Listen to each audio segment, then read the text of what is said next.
with the participation of highest number of participants. And thank you very much for giving this opportunity to introduce in short about Sri Lanka project.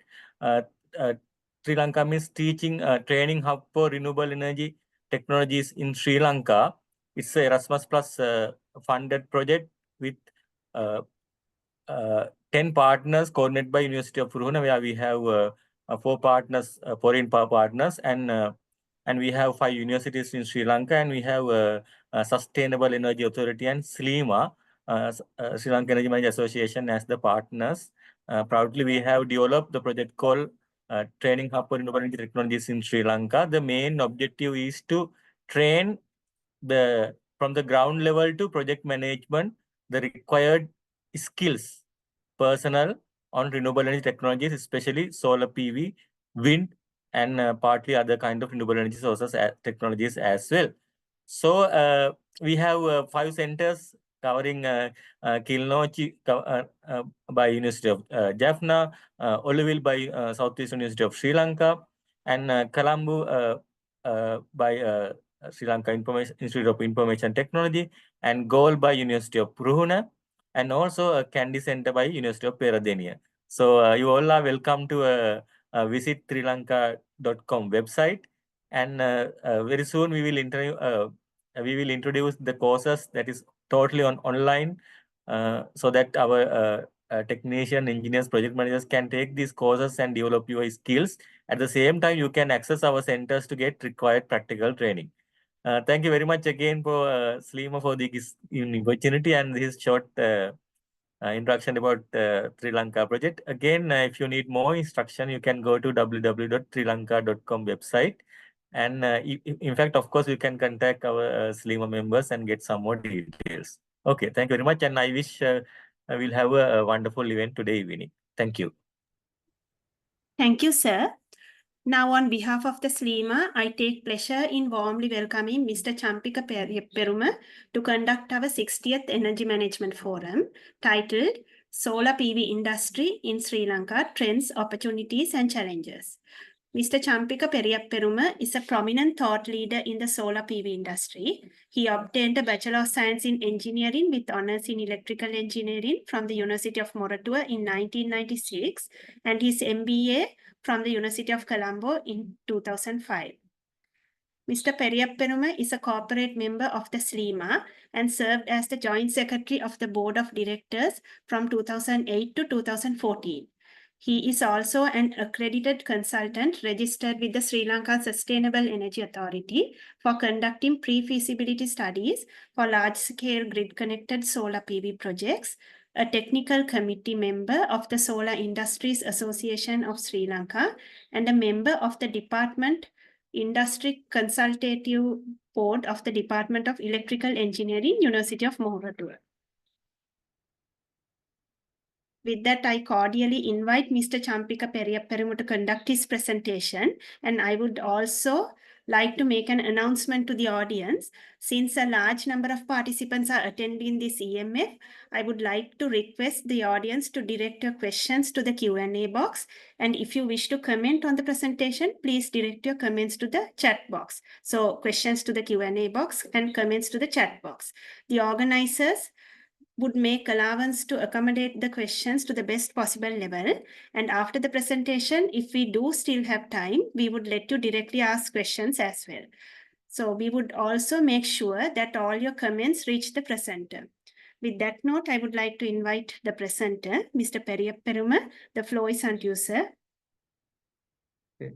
Thank you, Nimashi. Good evening, everyone, colleagues. It's a very pleasant opportunity that the Board of Directors of SLEMA has given me. I thank the President Kamalile Peruma, Harsha, and the team. So my task today is quite simple.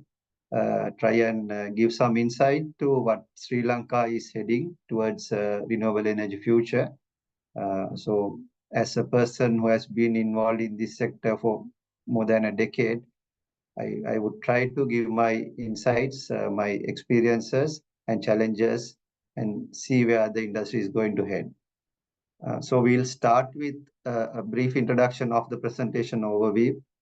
I'll start with the introduction of what the PV development in Sri Lanka is at the moment, followed by the global trends and directions in solar PV industry. When you discuss about the global trends, it will be on the technology as well as directions, followed by opportunities and challenges in the RE landscape for solar PV in Sri Lanka. I believe this is where SLEMA and a lot of professionals can come and pitch in. Then, as all energy enthusiasts, solar industry is a big player in the renewable energy landscape. So how you can, even though whether you are involved in solar industry or not, how you can take part and positively contribute. Then the opportunities, especially for the freshers, I believe we have quite a number of registered participants from universities and just passed out graduates and professionals. And of course, I would like to particularly drive the professionals to become entrepreneurs. And some typical installations that would be a bit interesting. I think seeing is believing. So I have lined up a couple of pictures of rooftop projects and some ground-mounted projects, followed by a Q&A session, which any questions that may arise from the presentation or otherwise, I will try to answer to the best of my ability. So let's move on with the presentation. So about solar development in Sri Lanka, we had a lot of, I would say, off-grid solar installations since late 90s, mid-90s rather, running into about early 27, 28 like. Then there was this net metering system introduction was formulated and enacted in 2010. And our own Harsha Vikramasinghe was the first applicant, as I understand, or as I believe, for a net metering system. So it's I think, a proud moment for SLEMA as well to see that one of our members had the courage to put his neck on the board to say, okay, I want to do this. So since then, there were two major pushes the industry got. One in the government's RE policy, which was declared with the government coming into power in 2015, with the renewable energy targets and CB long-term least cost generation plan also incorporating those targets to have 70% energy by renewable sources by 2030. So out of that, rooftop solar and ground-mounted solar both together had a lot to contribute, which made a lot of people open their eyes, and a lot of people who have been in the technology, technical sectors, other complementing sectors to come into renewable sector. And of course, this was the most important milestone, I would say. Up to about 2016, from 2010, the installed capacity was predominantly on rooftops, and I would say middle class and upper middle class customers who could afford rooftop solar at that time. The prices are quite high.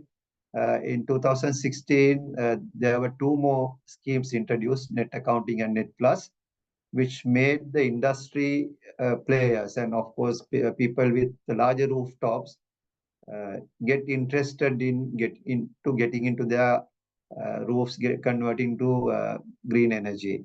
At the same time, there was a lot of pressure from the global sector as well for reducing the carbon footprint. So especially the garment industry, they took solar installations as a way of reducing their carbon footprint. So with this, we look at the graphs, how the installations grew.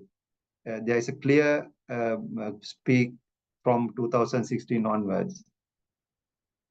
Of course, megawatt scale ground-mounted plants, there have been few apart, starting from a 10 megawatt to 25 megawatt would be the highest in a single location, 12.5 tour systems. But there has been a lot of, I would say, policy barriers for them, especially with the way you can get into a ground mount system. So if you take the growth in the two sectors, rooftop has grown way beyond what the ground mounted set would have been. In fact, it should have been the other way around. As I mentioned, the tenders for the ground mount projects, I would not call them successful due to many reasons, but of course that was the prudent way to do it. So yes, I support the tendering, but of course there would have been better knowledge from the people who participated, and evaluation and execution part also, there was a lot of challenges for them. So that's why we have not seen the ground mount solar scale not going in the same scale as a rooftop. Large scale ground mount projects, as we all know, there is a 100 megawatt project already approved and sort of started preliminary work on construction. And floating solar projects, there have been a couple of tenders. I believe SLEMA is also doing a pilot project in Chandrika, however. Harsha, I saw, has shared some pictures, so it should come in. So these are good things, because as the rooftop solar pioneers who was there to do that, somebody has to come and do this at least at pilot scale, then the other commercial scale players would follow. So let's take a look at quickly how the rooftop solar deployments have gone forward in Sri Lanka. So as I mentioned, I've started it from 2013, because up to 2013, the installations were about less than 3 megawatt. So you can see up to about 2016, it was very, very gradual, painstaking increase. But from 2016 onwards up to 2020, it steadily grew. From 2020 to 2021, there was a quantum leap. Even during COVID, you can see the graph keeps on going up. So actually, we are at about 965 megawatt. I used the cumulative addition to show how it is growing. So it is at 965 and with about 30 megawatts in pipeline. So we will pass 1,000 megawatt or 1 gigawatt mark during this year, which is a great achievement. If you look at by the regions, obviously the Western province has dominated the deployment so far. Majority of the projects have been in the Western province. Then, of course, led by some territories in LECO, not surprisingly, because LECO has a high net worth customer base in most of their territories. So that was one reason, and there were some other reasons on the proximity and the solar irradiance levels of the regions as well. Surprisingly, the central province and not surprisingly, central and Uva province have lower deployments because of non-conducive irradiance levels. But overall, I would say now, since from 2016 onwards, we have a fairly healthy distribution of the solar installations, rooftop solar installations in Sri Lanka. But still, they are mostly concentrated in the cities and the suburbs, and the way forward is to bring them to the villages. So if you take by sector, a lot of people thought the industrialists are having the major chunk, but this is the latest. The information I am presenting is obtained from Sri Lanka Sustainable Energy Authority, the apex body.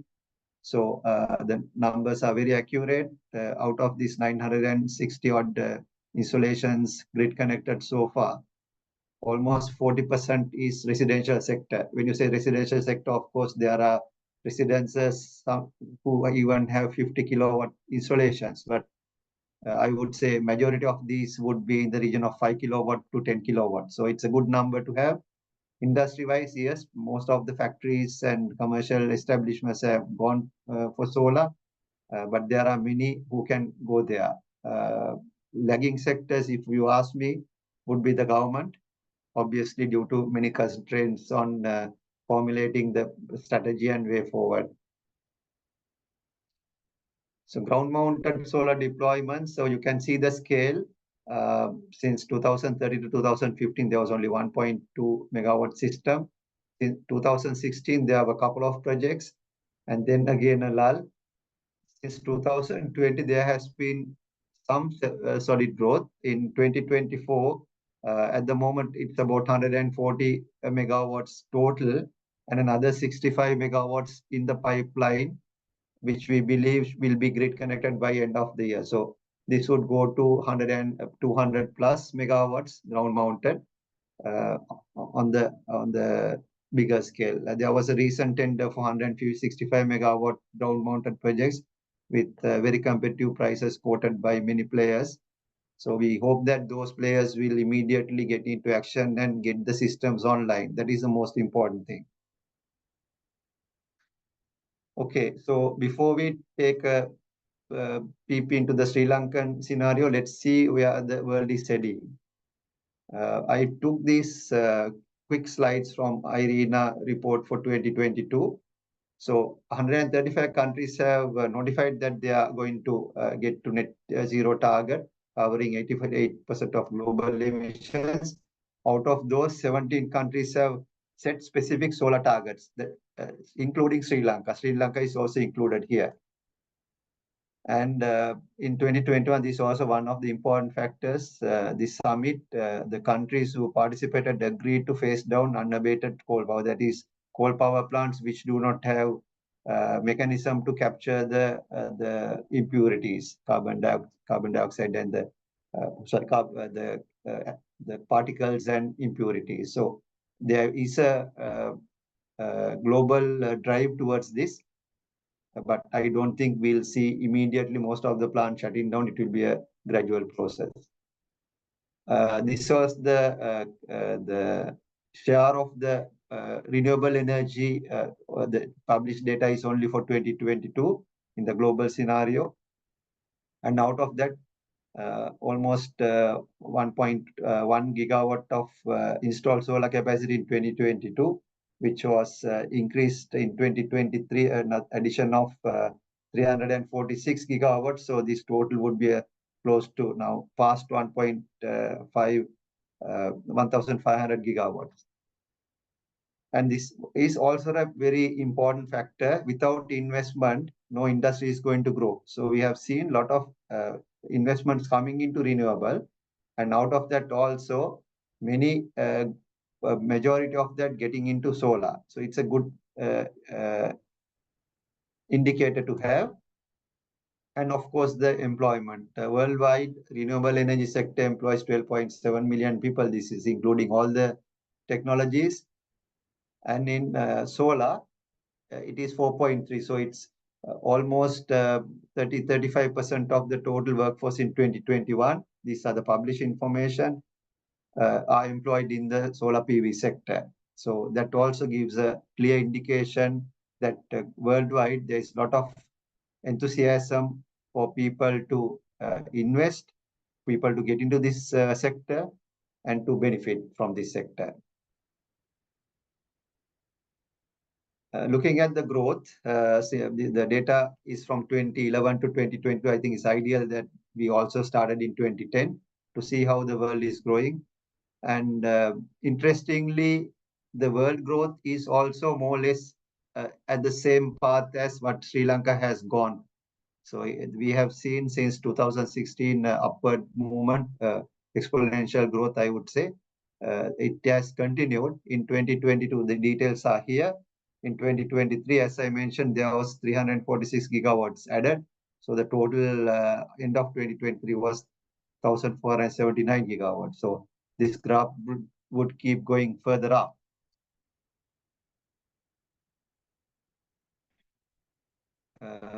This is also a good indicator how the territories are doing, because conventionally China and USA have dominated the renewable energy drive.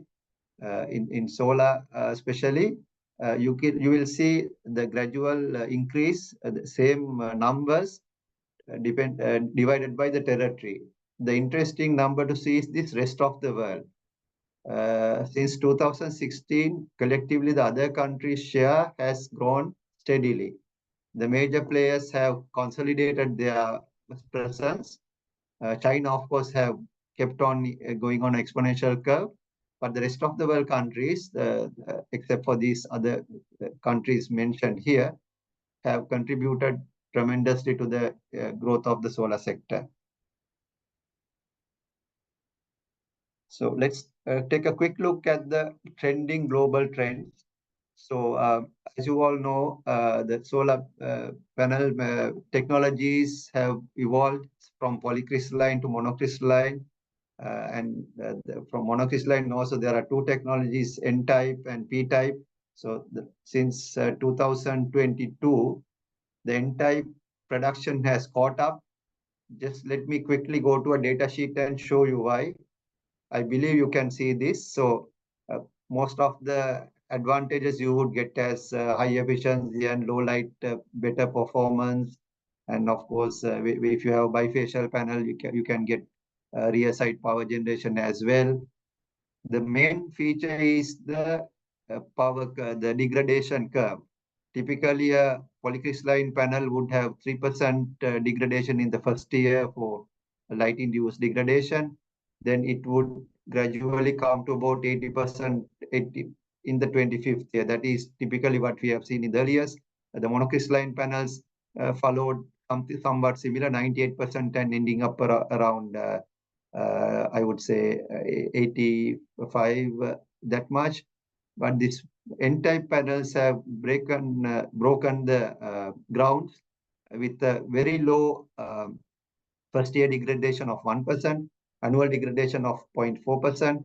And of course, the manufacturers, the warranties have extended from 10 years to 15 years for the material and workmanship, and the linear warranties from 25 to 30.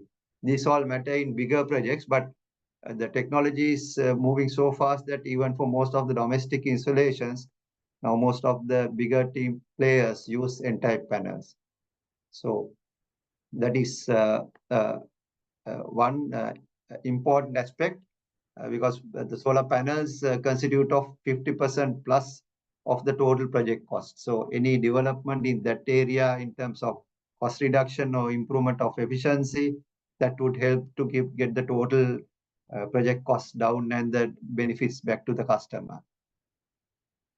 And of course, a lot of debate on intermittency of solar power, which is always, whenever, to whichever forum renewable energy enthusiasts go, this is something they have to encounter. So world has seen that it's going to be a problem, and there are a lot of emphasis on development of batteries. Lithium iron phosphate batteries have been there for quite some time, a mature technology. Prices are coming down, but I would not say it is the same for Sri Lanka. It is, I would say, it could improve, and some performance of the systems has not been great purely due to the poor marketing efforts by the people who are selling it. Sometimes customers are given hopes and dreams that cannot be met, and when they are using it, the experience is not that great. And of course, on the energy side, on the larger sector, flow batteries is also something the world has seen, especially for ground-mounted projects, not for the smaller ones.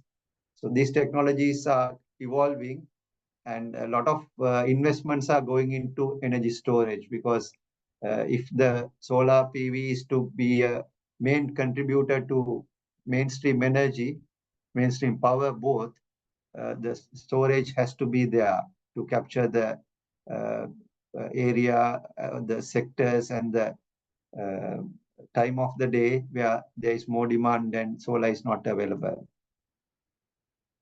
Some new things coming up in Europe mainly is this building of integrated photovoltaics. I will just show a picture of what it is. So most of these building facades and roofs can be done with material which can produce solar energy. Of course, there are challenges and limitations in employing them in countries like our country, but there is a lot of energy and a lot of enthusiasm in this field, especially the architects and the designers are, even in Sri Lanka, they are asking for this. So I think for Sri Lanka, of course, it's going to be a bit further away, but it's technology which is catching up. And floating solar farms, of course, as you all know, the Jaffna University has done a pilot project already. As I mentioned, SLSE is also into a... Mr. Periyaparuma, we can't see your pictures. These are hyperlinked ones, I think. If you have other slides, you can use those. Okay, sorry. Should I quickly go back and share one by one? Yes, if possible. Okay. Right. So I will go out of the presentation mode and is this visible? Only the PowerPoint is visible. You have to select the item you are going to show by unsharing this one first. Okay. Unshare this one, then show the other window. Okay, sure.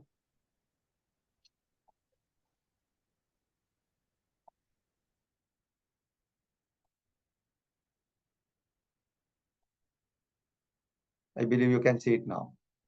Yes, we can. Right. So, sorry, this again to quickly capture, I think I explained this. So, this is a bifacial N-type panel, 565 to 585. This is going to close to 600 now. So, the key advantage being lower first-year degradation and low annual degradation. So, it will give extended energy throughout its lifespan and, of course, extended lifespan. So I will then get to the presentation again. You have to unshare this one and then show the other. Sure, sure.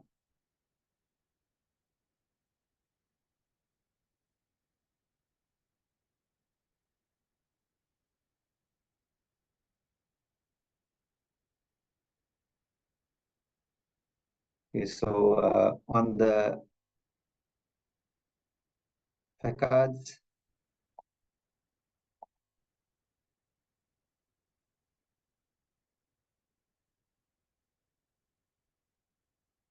this is what I was trying to show you.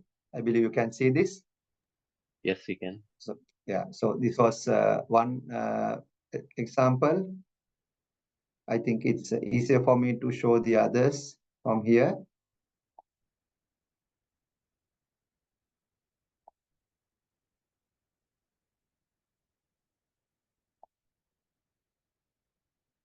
Get back to the floating and then, okay, so we were talking about floating solar.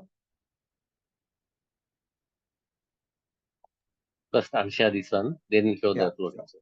Yeah.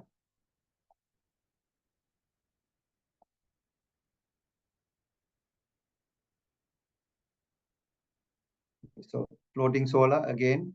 So what I will do is I will finish the points here and get to the presentation material, so that I think I can then selectively show you one by one. And the other one is agro photovoltaics. This is to encourage agro industry with solar PV. I have an interesting picture to show there.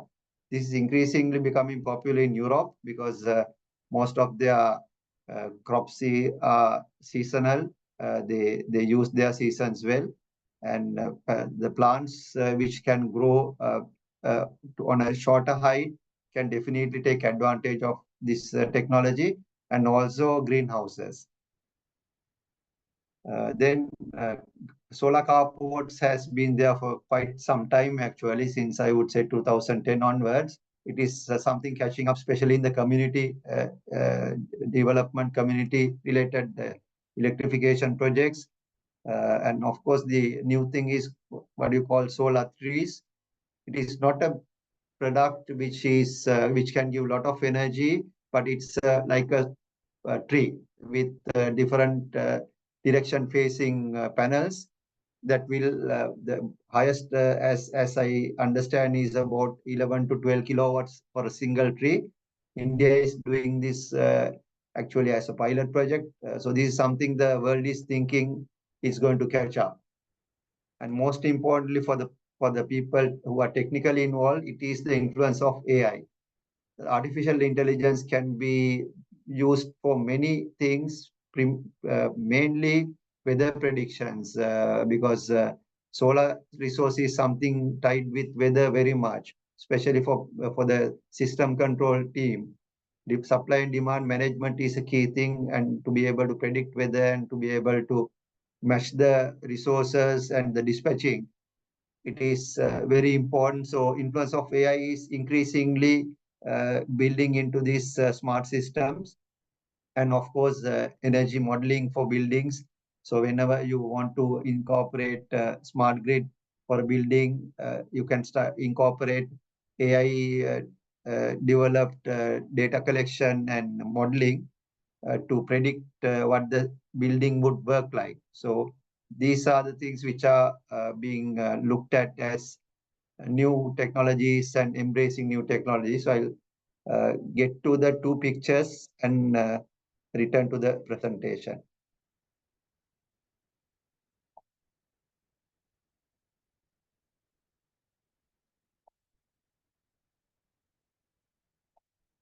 I selected this picture particularly with a reason on floating solar. A lot of people think when you say floating solar, it's done on water, so it's quite difficult.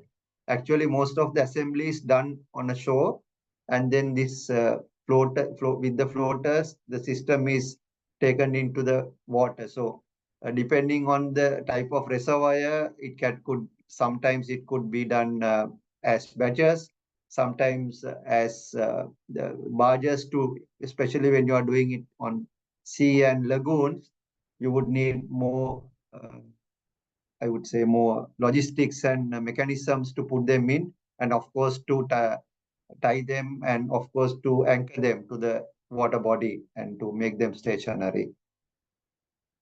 The next one,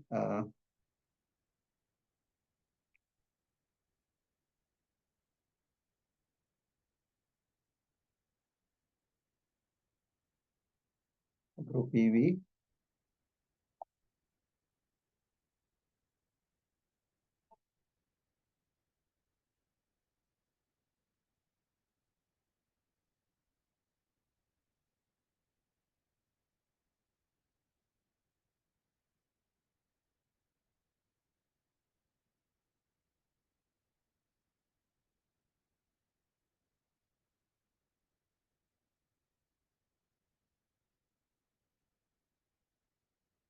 Just give me a minute to get this loaded, please.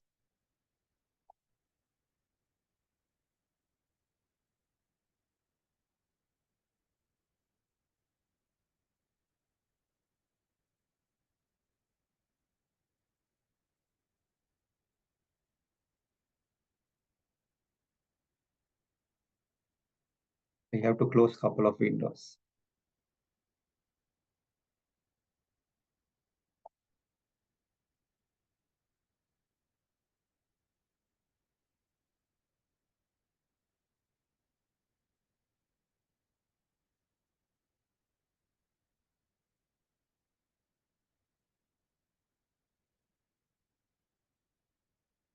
Can you see this?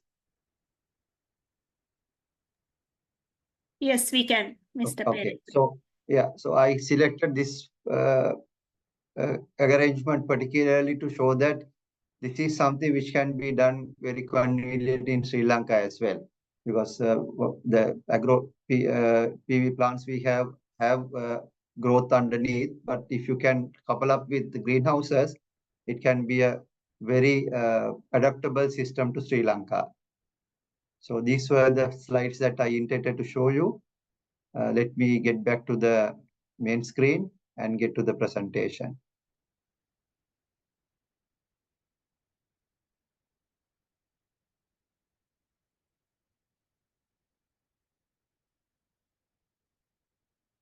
Right. So this is to do with the technologies. So let's see what are the options that we have in Sri Lanka for getting into solar. So growing rooftop solar sector, domestic, commercial, and government. This has, as we saw from the exponential growth since 2016, this keeps on growing. I would say there still is a preferential tariff for people to invest and make a return. So there are some information that this is going to come down. So we have to wait and see what impact it would have on the industry itself.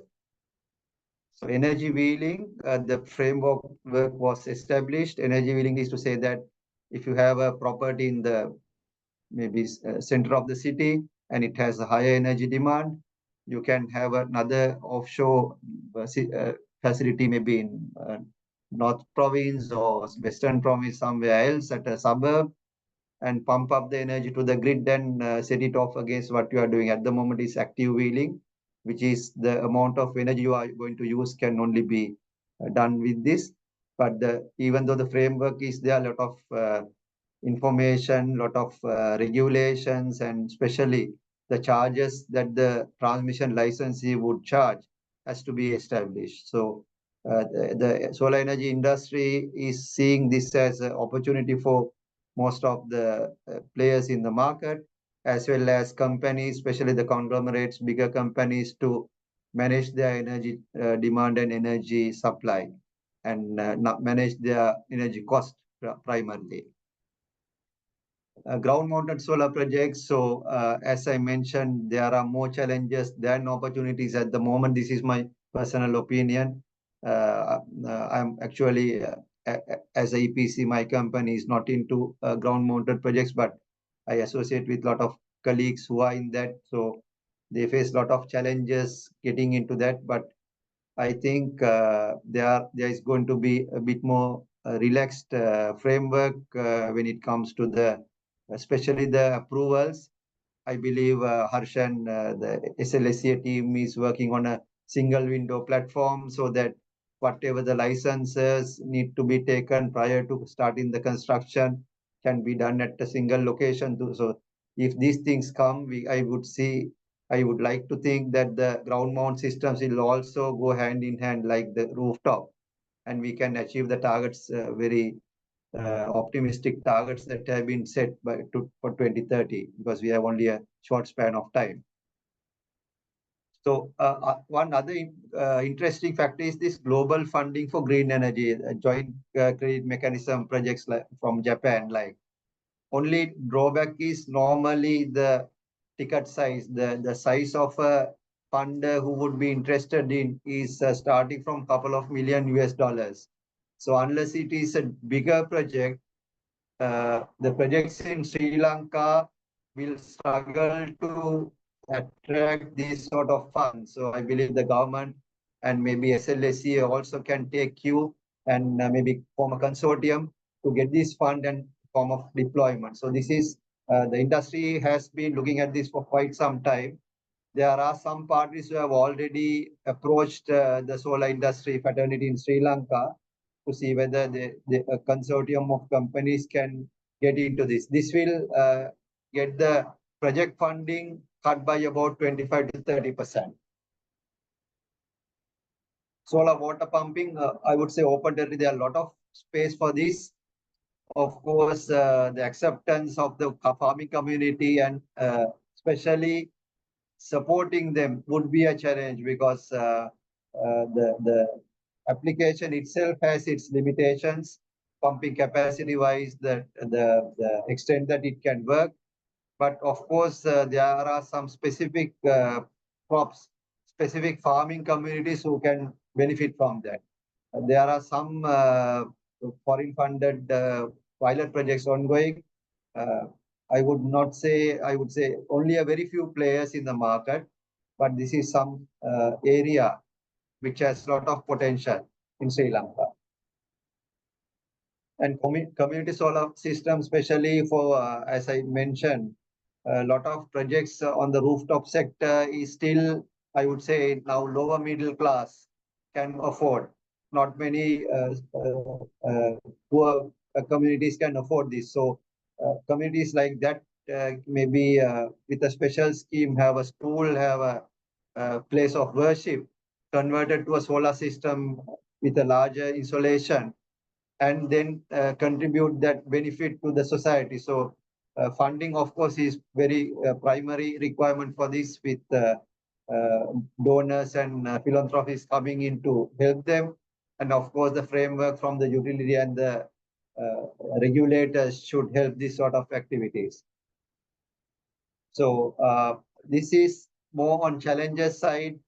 We see a lot of, I would say, inconsistency in policy, inconsistency in activities, inconsistency in the way solar projects are being installed and grid connected. So if you are to have growth and opportunity for everyone, starting from a small player to the one of the top players in the market, the uniform policy will help the newcomers to come in, because no industry is going to grow if only the top 15, 20 people dominate the market. We need the smaller companies to come in, gradually grow and get to the next level. So for that, a uniform policy is very important, starting from the way the banks work, way the funders work, the way the advertising works. So there has to be some uniform regulation, especially in this sector.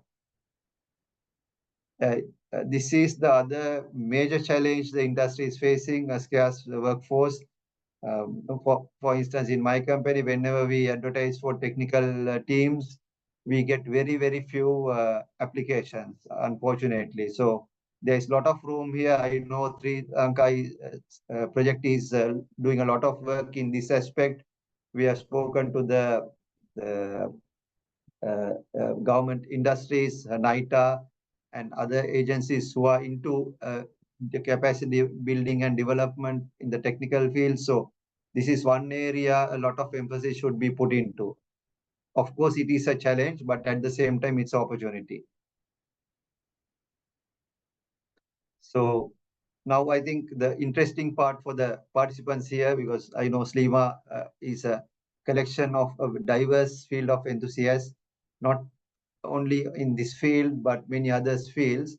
So how can the energy enthusiasts, energy management enthusiasts in that sense, join this movement, help the society, carry the message?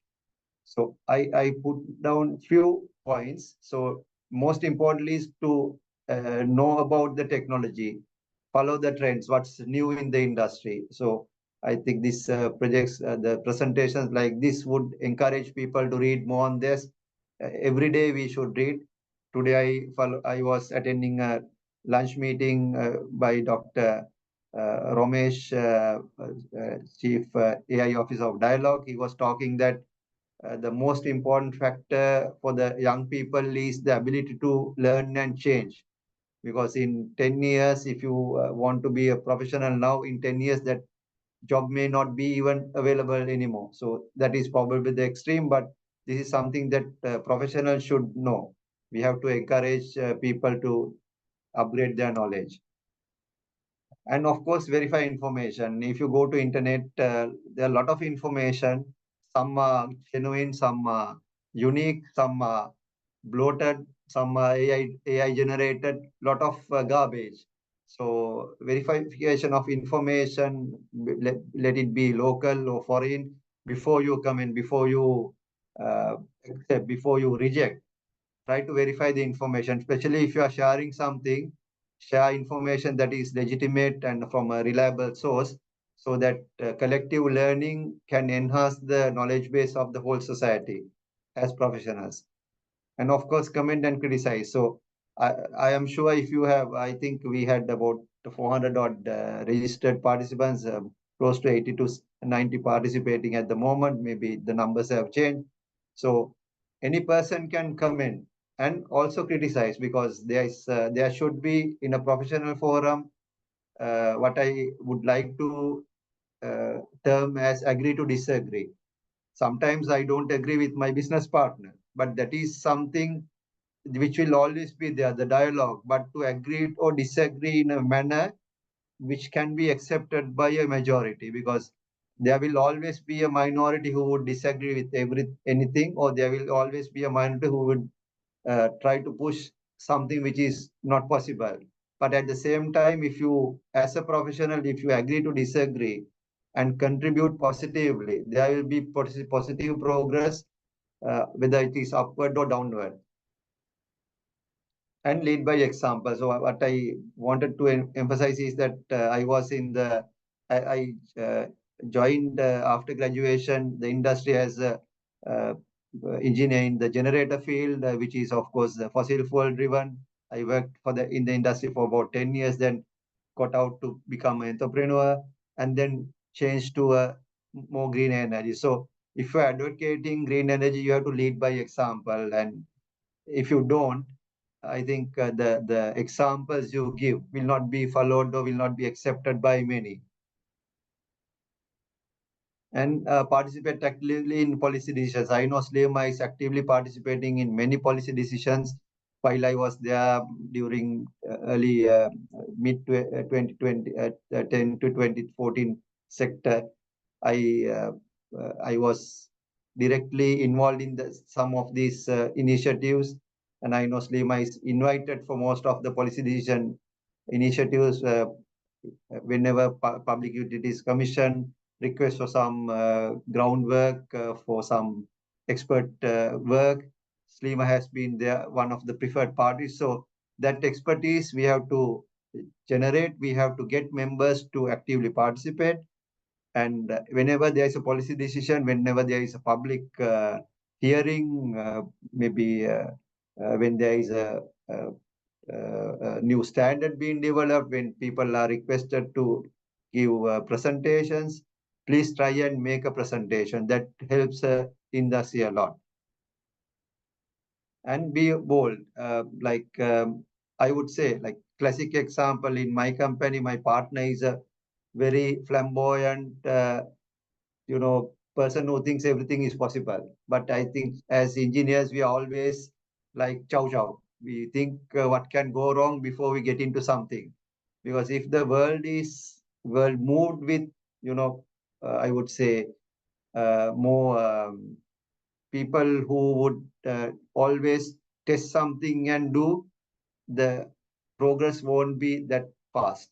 So there should be some risk taking, I would say decisive risk taking, but there has to be challenges, especially for engineers. There has to be challenges to drive in technology and drive innovation. So this is one aspect, especially the young generation should get into.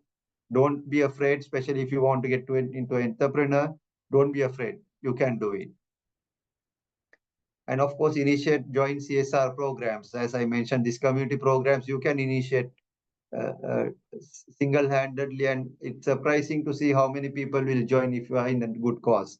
So these are the things I think SLEMA can also, as a organization celebrating 40 years, can help their membership and also individuals to set it up, give a guidance, and get these CSR programs to initiate all over the island, which will get the words across. Again, on the same lines, estimated 20,000 employees employed in the solar PV industry at the moment. This is collectively rooftop and ground mounted. I would say 15,000 directly employed and 5,000 indirectly. So out of that, I would say about 1,800, around 1,800 engineers and assistant engineers employed, which is quite a large number. And a lot of technicians and support hands employed in the industry. So it's a building industry, it is growing industry, a lot of job opportunities can be created. At the moment, there are 512 active engineering, procurement, construction companies registered with Sustainable Energy Authority. So there are a lot of job opportunities, and you can see 500 is quite a large number for an industry of this nature. So there is a place for the jobs as much as place for investment and becoming your own master. I would say exciting real engineering involvement. Why I say this? Because design is critical in optimizing performance and safety. Having it right the first time will allow the installation run smoothly for the intended time frame. Because if you take any other industry, no other industry give guarantees like solar industry. Everybody says we give 25-year warranty. So most of the customers even don't know what the 25-year warranty means. So when when a decent party, a person or a company or a set of people know what they are doing, design becomes a very key aspect and selecting material. So this is where a lot of engineering involvement can come in. As I explained, in case of myself, up to in the first 10 years, I think after graduation, I would have used less than 5% of the actual engineering I have learned in the university. But once I got into the solar industry, I think that grew to about 15 to 20% because there is always something new, something that you have to decide, something you have to analyze, something you have to optimize. So this is an exciting area for engineers who want to have their hands on what you do. It's an industry that you can join. Professionals, yes, especially in consultancy, because especially in the ground mounted systems, if you want to get decent proposals, good RFQ, request for proposals should be done. So in that aspect, there is a lot of vacancies, I would say, a lot of vacuum in good consultants in that aspect. And of course, project management, most of the smaller projects, of course, the domestics finish within 1 or 2 days. But if you take a megawatt scale project, it could run from 3 months to 6 months. And if you are doing multiple projects for a big customer like a government chain, it would be 7, 8 locations, parallel operations. So a lot of project management, procurement management, and supervisor level work is involved. So there is a lot of scope, especially for people with engineering background, because we are good in parallel processing. So this is one area I would say the seniors in the industry, seniors in SLEMA can contribute. And of course, after sales, that is the next opportunity. This is a matured industry. Most of the solar companies who started production are already past 20 years. So if they say our product degrades up to this much in 20 years, there are actual real life situations. So they have proven that it is possible. So it's a matured industry. So there is a lot of growing demand for after sales services, opportunities, and with time to come, there will be opportunities for recycling. So this is another matured industry and opportunity that will open up in the near future by 2030, definitely. And of course, complementing lateral growth. As you know, financing plays a major part, especially for the small scale investments as well as the commercials, which is bundled with insurance and a lot of legal aspects. And at the same time, there are many complementing industries, even in the solar fraternity. There are a couple of companies who are purely doing material purchasing and sales. So it is an industry which complements other industries as well. And of course, for the people from the universities, people who are research oriented, there are a lot of opportunities, lot of concerns. As I had a chat with Harsha, he was mentioning that there are enough of problems, the things that come to their table every day. In terms of the utilities always complaining about voltage concerns and inconsistency fluctuations. So there are a lot of research that the professionals, the intellectuals can get into and do real-time research, which will help Sri Lanka as a country to adapt and integrate more and more renewables while having the grid consistent and stable, robust.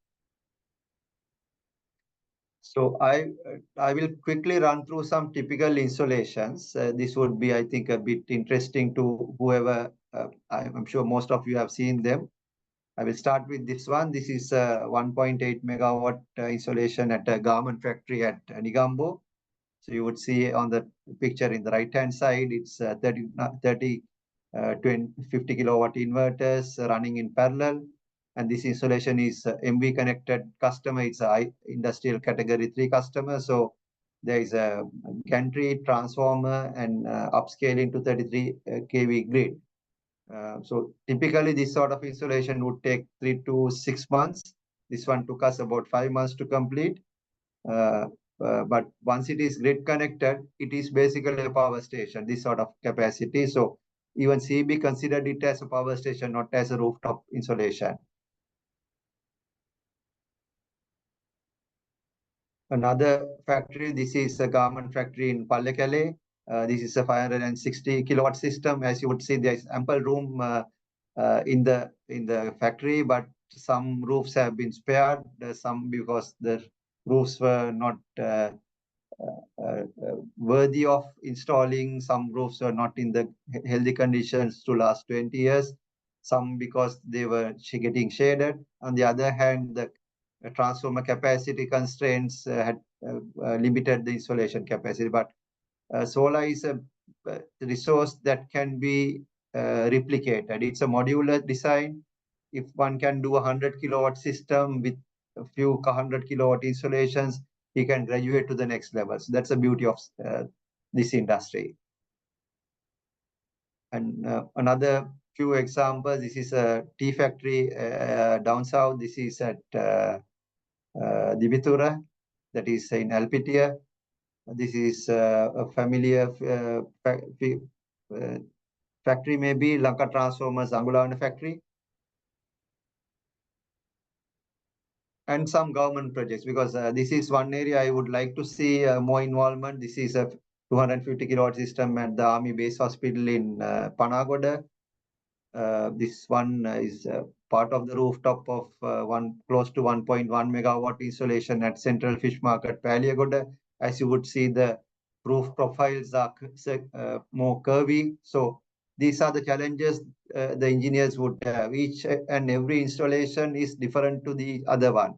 Whether it be the same company, same industry, from factory to factory, the designs would be different.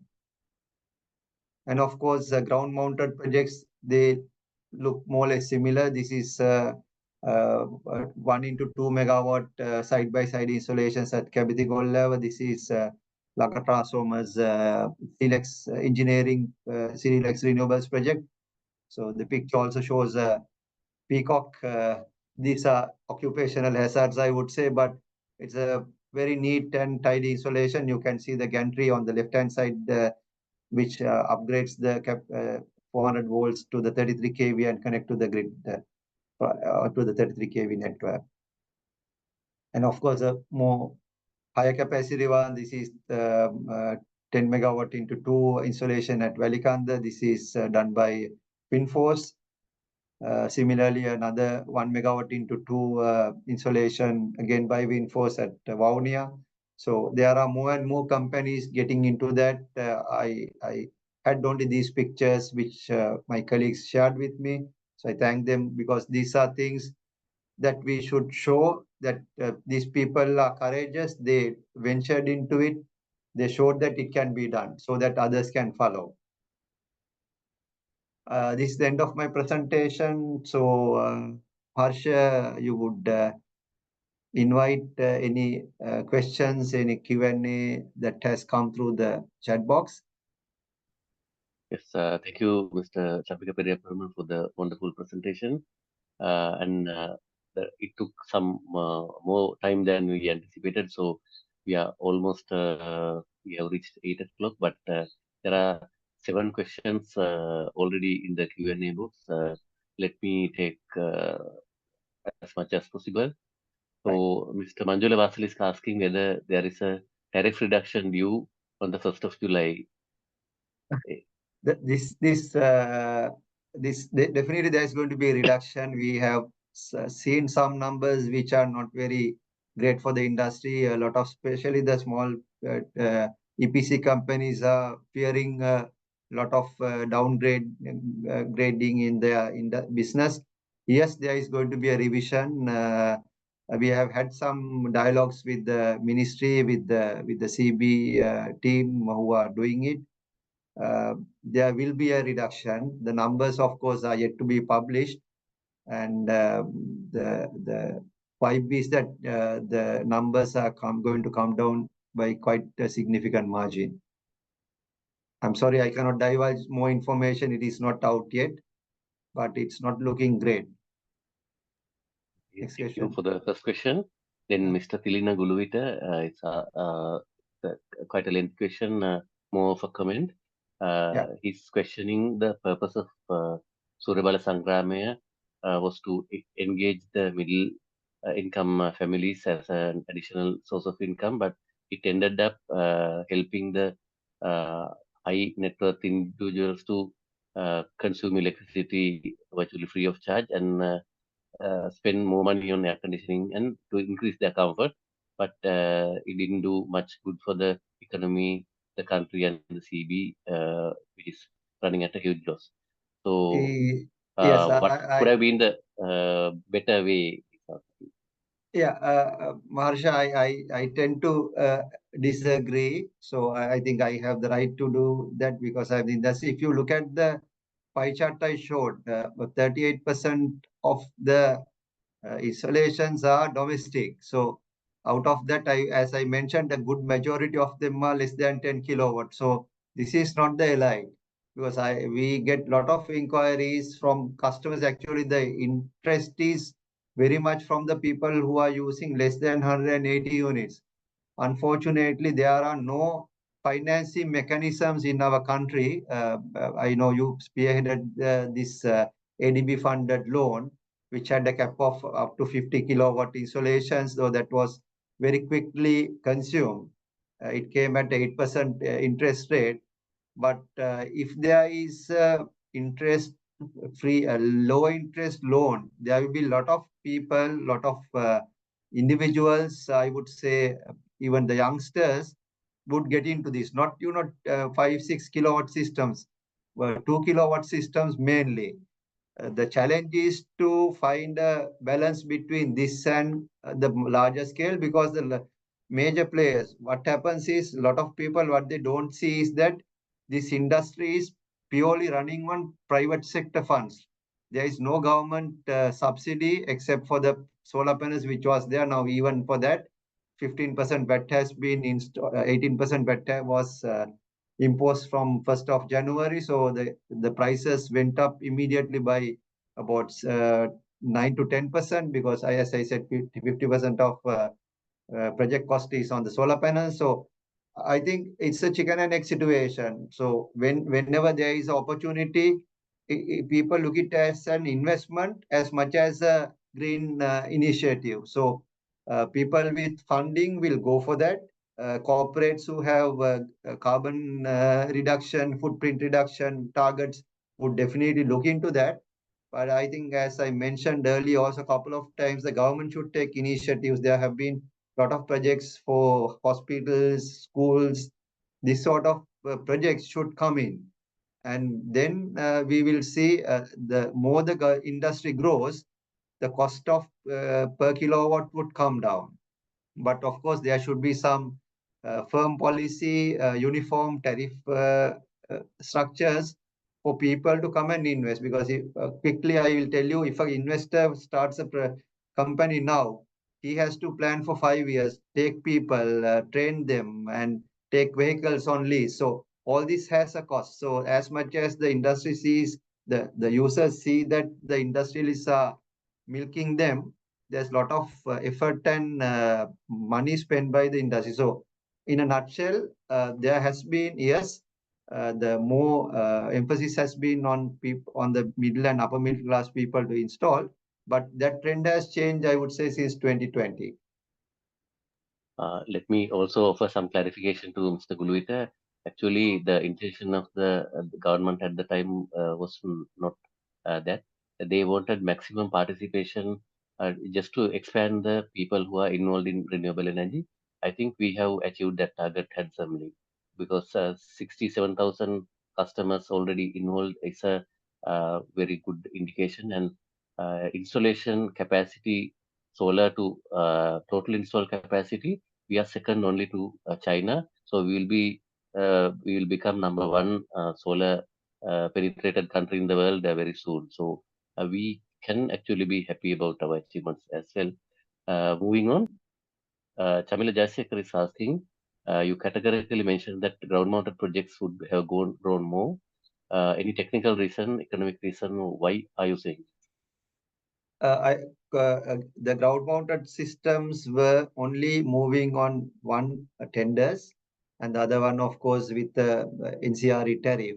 So, especially with tenders, what happens is when a tender is open, lot of parties who do not know the depth they are getting into come and bid, and obviously it's an open bid, so reverse bidding. The numbers they predict and get awarded are probably not going to be bankable. That's the main reason. So if someone gives a very low rate with 70 to 30% debt to equity ratio, when you take your document to the bank will say, look at the numbers and say, sorry, we cannot give you funding. If you can put 50% equity, we will give. This has happened in many tenders. So if you take the first tender of 190 megawatt of 1 megawatt projects and another one 150, Harsha would say only a very few saw the daylight. People who knew what they are doing immediately deployed their teams, mobilized, installed and commissioned within a year or two. But the others all absconded. Either they were trying to sell the license to see whether they could get a fast buck out of it. It was really I would say, unprecedented rush to secure license, but not to execute. That trend has died down, I would say, to a certain extent, but with the recent 165 megawatt tender also, the numbers seen, because I also did some number crunching, it does not give a decent return on investment for a private investor. So we are yet to see how fast these deployments would come in. On the NCRE tariff, that path through the Sustainable Energy Authority, I think, is the best way forward. The SLSC have identified and secured land and demarcated areas. And if the CB also published the grid availability, which should be open source document, then I think a lot of investment would go in and people would get more interested. So collectively, these couple of initiatives, I think ground mount solar is going to catch up with rooftop. Thank you, Mr. Periyaparuma. And there was a question about solar thermal. I will defer that question for a moment. Mr. Mahesh Ratnayaka would like to know, are there any cases known to you where rooftop solar PV customers claimed performance warranty from the manufacturer? Yes, performance warranty in the sense, now, especially for bigger projects, corporates, they require the energy commitment. Performance warranty is actually for that performance. So I know we participated in one 1 megawatt project. I won't mention the company or the competitor. So we were parallel, and only the energy commitment was the difference. So we predicted 110 kilowatt hours per kilowatt per month. They predicted 115. They got the job. And after 2 years of evaluation, they did not produce that much. So that company actually did not exercise the performance bond, but they got the installer to install more solar panels, increase the system capacity, and match the energy now in terms of units. So that is one thing. And the other one, there has been instances where I would say about 300 kilowatts of solar panels have been replaced by leading solar installation company and their principals on the request of the customer, because some of about 5% of panels degraded earlier than expected. The reason was not degradation, it was more chemical based. It was I would say a hazardous environment, the factory. Because of that, some components of the panels started giving in after about 2.5 years. But it was a tier 1 manufacturer and they replaced the complete lot. So these are good indicators. If you go with the quality product, quality manufacturer person, a company with standing, especially on solar panels, you can actually believe that there would be a rebate for the customer. But unfortunately for domestics, it's a very hard thing to claim. Thank you. Mr. Chanakli Silla would like to know, are there any recycling plans after the useful life of 20-25 years? What are your views on this, Mr. Deepak? Yes, I would believe in Sri Lanka, we don't throw away stuff, we still see EN number cars on the road. So I would say if the government allows the 20-year contract to extend, at least on self-consumption, most of these systems would still run for 25, 30 years.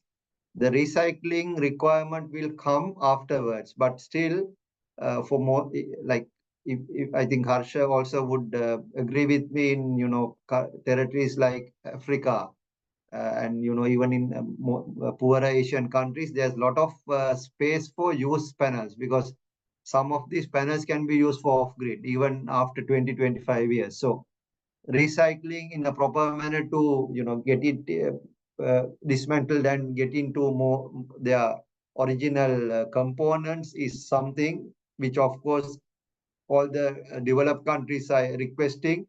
The manufacturers should agree, especially if you are selling to Europe, that they would either manage recycling or they will buy the panels after their useful life. So definitely in Sri Lanka, I think with time to come, we will see these policies coming in. But for me, I think it is few years ahead. At the moment, as far as I know, there are no recycling plants in Sri Lanka, but there definitely will be in India. So I think it's just a matter for us to get it exported to India. Okay, one interesting question. It is troubling me also all the time. Yeah. Rather, two questions. I will first take Mr. Kumar Vijayaratna's one. Yeah. Ground-mounted projects, is it okay to remove 25 acres of rubber cultivation and put in a solar power plant? Which one is environmentally more beneficial? Okay, I am divided in this one. So as I said, Darsha, I'm not an advocate of ground-mounted projects unless it is barren land. And of course, whenever you have barren land, your construction cost is very high because your closest transmission line or the grid substation would be far away. You would spend a lot on the transmission line. So the economies don't work. Rubber cultivations, like for me, I'm giving in terms of my personal capacity and my personal opinion. I don't encourage companies to go and bid and secure land and clear cultivatable land and do projects. No, I don't do that. But of course, there seems to be barren land, not barren bush, and which is not used for, I would say, century. So when someone try to do a project there, then suddenly a lot of enthusiasm is there to go and save that. If it is say the mangrove, something closer to area which has sensitive biodiversity, this should actually be protected by those number of licenses. I think 20 odd licenses that you have to take. Those should be very seriously looked at. But whenever there is a private land, most of these red tape can be avoided. So unfortunately, especially parties who want to bid and get the project and do it, they rely on these private lands. And I know rubber cultivatable lands have been cleared, but most of those areas are not having very good solar irradiation. The return on the energy yield, the plant factor are not great for those projects. So it's a chicken and egg situation. Personally, I don't encourage that, but this is happening. Yes. Yes, so just to add to that, there are about 822,000 hectares of unproductive land in our country. This Yeah. came out when we were doing the biomass resource atlas for the country. So Right. there shouldn't be competition for good land for solar. I think we have got our priorities mixed up. If we are tapping into plantation land, it's a very bad thing. And Correct. moving on, one anonymous attendee is asking whether it is viable to have solar tracking systems in Sri Lanka, whether it's a good idea to have tracking. I would like, if you give me a benefit of the doubt, I would rather stay with fixed mounted with a good washing cycle because there are two plants, Windforce two plants who tried this tracking, and unfortunately the moving parts, especially the controllers, have not been the best. There were some instances some of these trackers would have were put to rest at a particular angle. If the system works, yes, it would add to about 20%, sometimes even more energy, especially if you go with the dual axis tracking, but of course that's very expensive.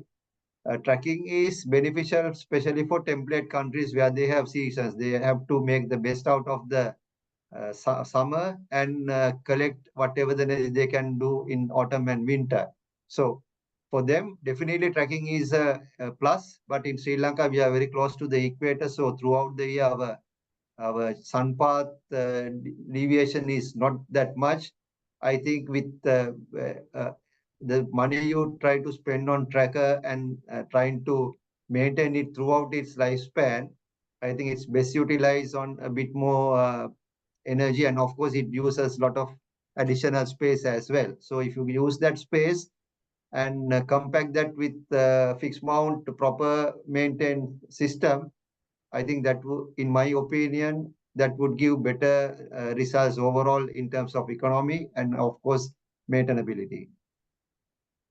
Thank you. Then there's a comment by Dr. Priyanka Surya about Yes. being aware of the climate change and to anticipate some kind of reduction of generation due to prevailing climate change action over Sri Lanka. There'll be more rain and more overcast days than we anticipate. So there could be less than ideal solar generation. We move on with that comment.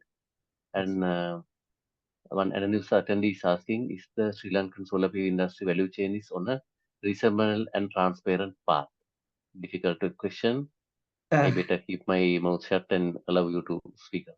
Yes. So I think the best example I can give is if you ask for a 5 kilowatt, that is 5.85, 5.75 is now the going number, 10 numbers, 585 watt panels. It can vary from 750,000 to 1.3 million. That is the scale. So if you are looking at a tier one panel manufacturer and buying from the source, a decent inverter which has 10-year warranty and good track record, at least a background of about 10 years manufacturing, and of course balance quality of balance of system products, quality balance of system products, the cost of the system itself would be more than 1 million. This is, I'm giving you exact numbers. Our BOQ for a 5 kilowatt system run into about 80, 83, 84 line items. It can also be done with 20 line items. So the difference is there. So value chain, it is something very difficult to manage because there are a lot of spurious products coming through various parts. People sometimes go to the extent of generating stickers of top quality tier one manufacturers and changing them. Unfortunately, the customer won't be able to identify or backtrack. If you are buying a panel from a tier one manufacturer, you can always trace the serial number and check whether it's genuine or not. Same goes with the inverter. So I know SLSC and Sri Lanka standards have joined hands to streamline and catch the culprits. But still, there are many players who are, I would not say, giving the best to the customers, and of course, a lot of customers are unhappy and left stranded after a couple of years because most of these players only are there in the market for 2-3 years and they vanish. Yes, one interesting question from Mr. Nimal Pereira, but I better answer it. Yes. Solar PV rooftop projects, you can count for your carbon footprint reduction, but you can't trade that carbon in the open market because it is coming under the 5% of the nationally determined contributions, not the 20%. Yes. And Mr. Parakrama Jayasinghe, it's an observation, we skip that. So related to, I think, Mr. Guluita's question, we skip that for the moment. And Mr. Muhammad Hamid, is asking why our country's initial costs are so high compared to our neighboring India. As the industry leader, you have to give a fair and square answer to that. Yes. So it's like basically economies of scale and the infrastructure. If you are looking at rooftop projects, if you take India, a lot of their regions have subsidies starting from 25%. So for instance, if you are in Kerala, in certain areas, if you invest 1 million in a rooftop insulation, you only pay 750,000. And of course, I don't like to, be pessimistic, but if you take the quality of installations, I think our installations are far superior. Even our bad players do a better job.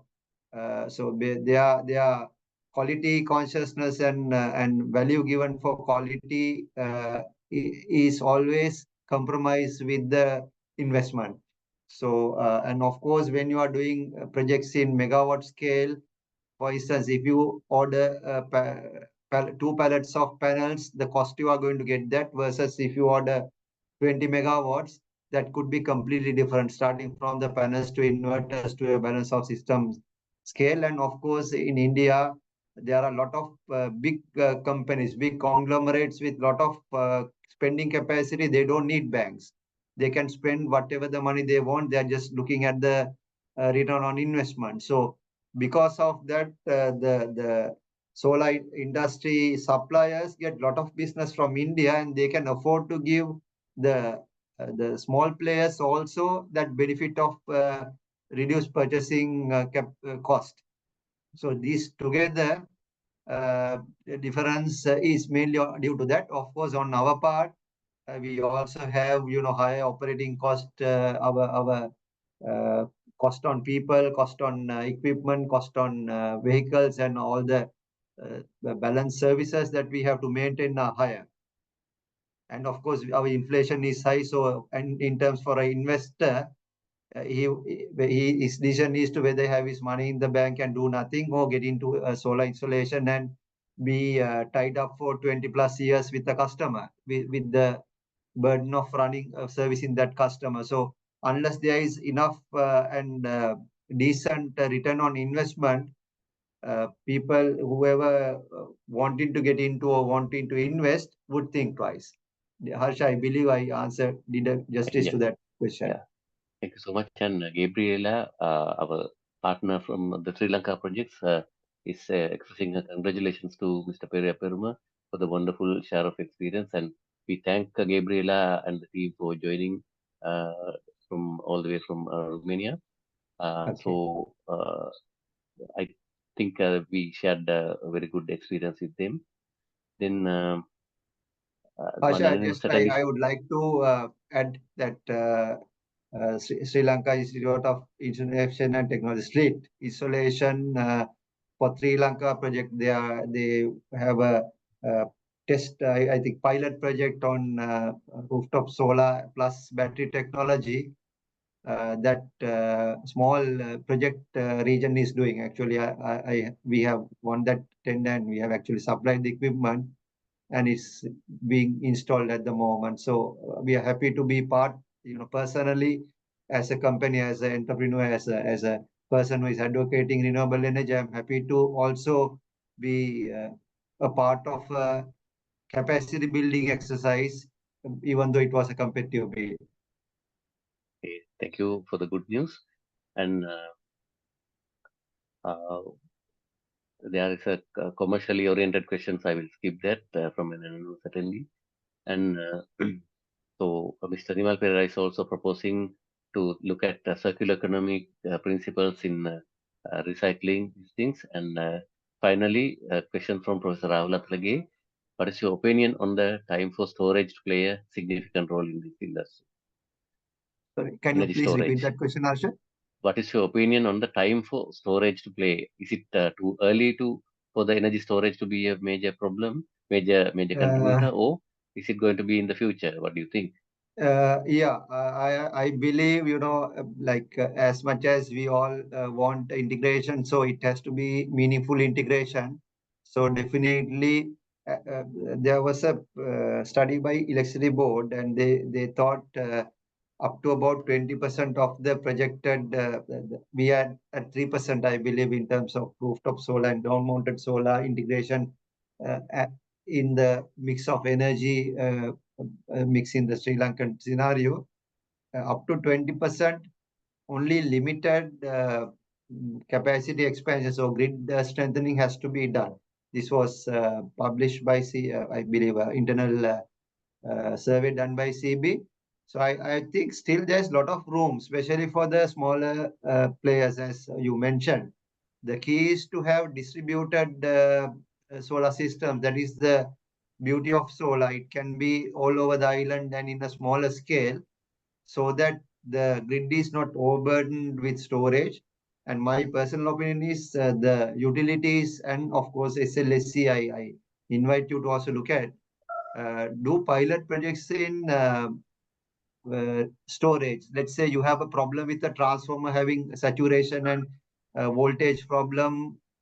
A good thing you can do is install a maybe 500 kilowatt hour battery capacity to absorb that additional power and distribute it in the night time. So if couple of these sort of installations are done, we gather the experience, we look at the challenges, and when we are ready to go for the real, megawatt scale installations on storage, we know what to look for, what the pitfalls. So I think that the way forward would be there should be some directive from the ministry or donor agency to encourage pilot projects on storage, collect data, have those data ready, like you do for wind exploration.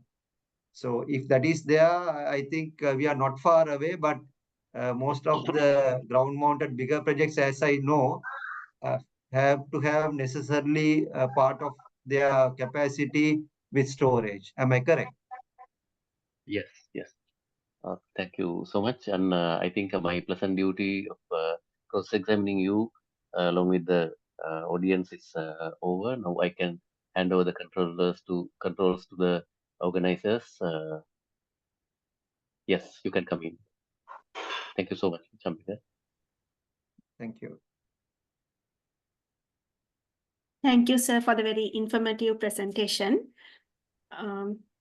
Now I would like to invite Mr. Kamal Ileperuma, the president of SLEMA, to deliver the concluding remarks and wind up the program.